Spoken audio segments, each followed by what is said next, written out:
The Hunchback of Notre Dame, Chapter 4. I was tired of ugliness, so I did not follow the King of Fools. I knew there was always something to do or see at the festival, and I stayed behind in the plaza. Many things were happening. There were men and women selling things, clothing and food and even jewels. There were people doing tricks. One man was juggling 3 stones. There was another man playing a flute. Laughter was everywhere. Then several young men ran past me.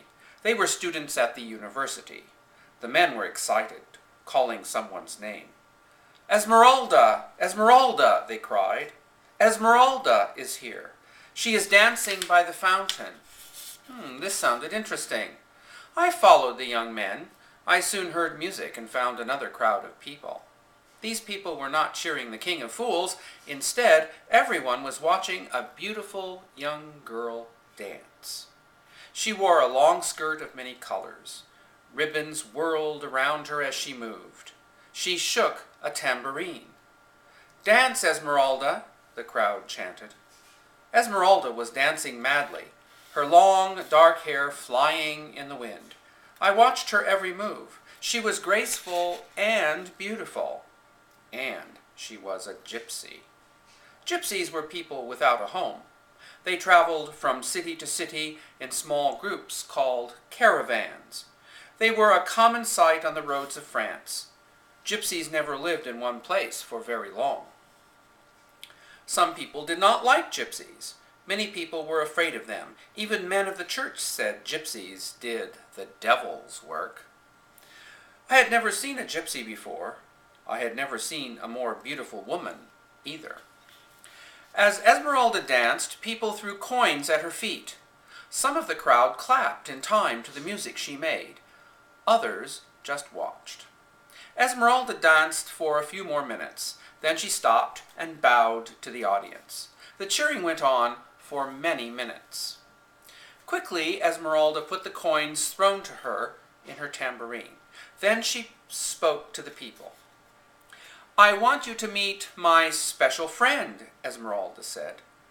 Her voice was as lovely as she was. Then she whistled once. The crowd moved aside, and a small gray goat came prancing up to her.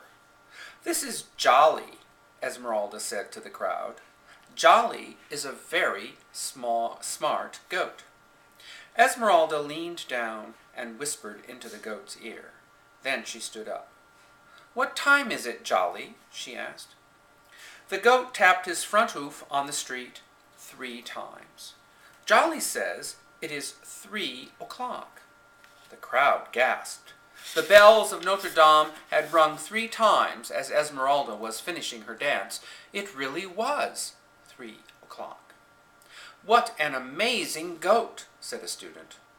"The beast can tell time," said a merchant in the crowd. "It is a miracle," a woman cried out. Then I heard a voice filled with cruelty. It was a voice I remembered from childhood. "It is the work of the devil." Everyone turned to see who spoke. It was a tall man dressed in a long red cloak. His head was bald and his eyes were staring straight at Esmeralda. It was Claude Frollo, the Archdeacon of Notre Dame, my old schoolmaster. Frollo was no longer a simple priest. He had risen to become a powerful man of the church. Everyone in Paris was afraid of him. He was cruel and did not like gypsies. His eyes were filled with hatred as he looked at Esmeralda. She shrank back in fear. "You are a witch," he shouted, pointing at Esmeralda, "and your goat is a familiar of the devil. The goat speaks to the devil and helps you work your evil magic." "No, it is not true," Esmeralda answered him with fear in her voice. "Jolly is just a goat. He is my friend." Esmeralda reached down and hugged her pet. Then she looked at everyone in the crowd. No one spoke. They feared the Archdeacon and did not want Frollo to know they had been watching the gypsy dance.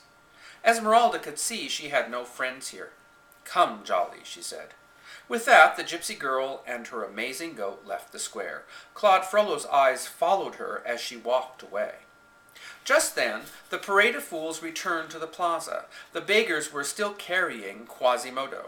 The hunchback was still riding in the chair and laughing. As the parade neared, Claude Frollo grew very, very angry. He ran up to the beggars and ordered them to put the chair down. When Quasimodo saw his foster father, he was ashamed. Claude Frollo had commanded Quasimodo never to leave the walls of Notre Dame. The archdeacon thought the hunchback was too ugly to be seen by the people. Quasimodo knew he had done wrong. He had wanted so much to see the Festival of Fools that he had disobeyed the archdeacon. "What are you doing?" Frollo shouted. Quasimodo hung his head in fear and shame. Claude Frollo had beaten him before. The archdeacon used a long rope that he kept in his chambers for that very purpose. Now Quasimodo feared he would be whipped right here in front of all Paris. "Come here, now!" Frollo yelled, pointing to the ground in front of him. Quasimodo could not hear Claude Frollo, but he saw him pointing and he understood. The hunchback moved quickly to obey. The hunchback leapt off the chair. He pulled the parchment crown from his head and dropped the cloak onto the street. Then the hunchback ran to his foster father, his head bent. I am sorry," he moaned. Frollo struck the hunchback across the face with the back of his hand. Then he took Quasimodo by the arm and dragged him away. Off they went toward Notre Dame.